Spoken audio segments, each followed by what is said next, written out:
On April 1st, 2026, for the first time in over half a century, humans left Earth orbit and headed toward the moon. 4 astronauts aboard NASA's Orion spacecraft, Reed Wiseman, Victor Glover, Christina Koch, and Jeremy Hansen, blasted off on Artemis II. They just completed humanity's first crewed lunar flyby since 1972. They broke the Apollo 13 distance record. They flew behind the far side of the moon, and they tested the very systems that will let us live and work on the lunar surface. But why does this matter? Why go back to the moon now, when we already did it decades ago? Today we're diving deep into the massive importance of Artemis II and why returning to the moon is one of the most exciting steps in human history. Let's rewind. Between 1969 and 1972, NASA's Apollo program put 12 astronauts on the moon. They planted flags, collected rocks, and showed the world what humanity could do. But after Apollo 17, we stopped. Budgets shifted. The space race was won. Public interest faded. For 54 years, no human has set foot on another world. The moon became a distant memory, beautiful in telescopes, but not a destination. That changed with Artemis. Unlike Apollo's flags and footprints sprint, Artemis is about building a sustainable future in space. Artemis II is the critical bridge, the first crewed test that proves we can safely send people into deep space again. So what exactly happened on Artemis II? The crew launched on the most powerful rocket ever built, the Space Launch System, from Kennedy Space Center. Orion, named Integrity, carried them into a high Earth orbit, then performed the critical burn to sling them toward the moon on a free return trajectory. No need for a risky lunar orbit insertion. The moon's gravity does the work and slings them home. Over 10 days, they traveled more than 252,000 miles from Earth, farther than any humans in history.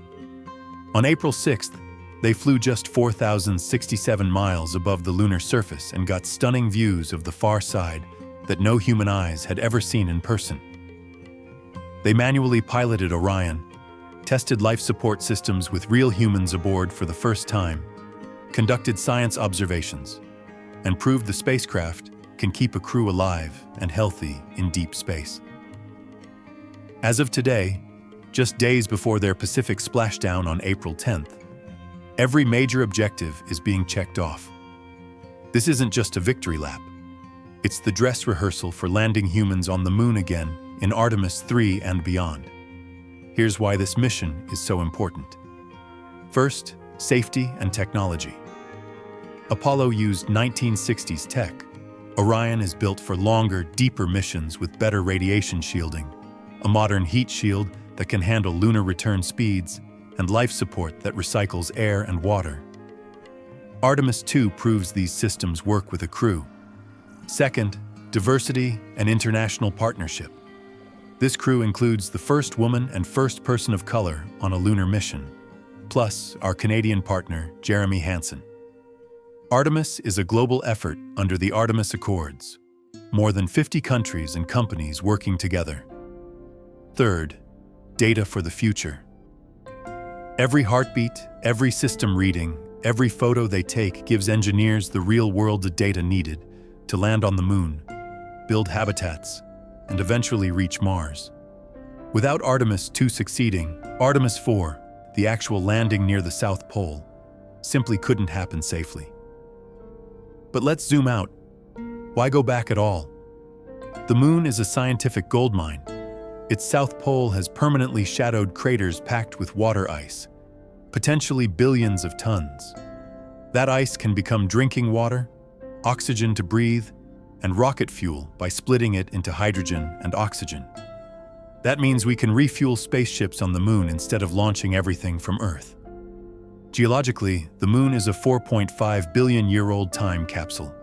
It records the early solar system's violent history, impacts, volcanism, Earth-Moon formation, better than anywhere else. Artemis astronauts will collect samples from regions Apollo never reached. Economically and inspirationally, It creates jobs, spurs new technologies that improve life on Earth, and lights a fire under the next generation of scientists and engineers. Most importantly, it's a stepping stone. A lunar base teaches us how to live off-planet sustainably, skills we'll need for the multi-year trip to Mars. The Moon is our proving ground for becoming a multi-planetary species. Artemis II isn't the end of a chapter.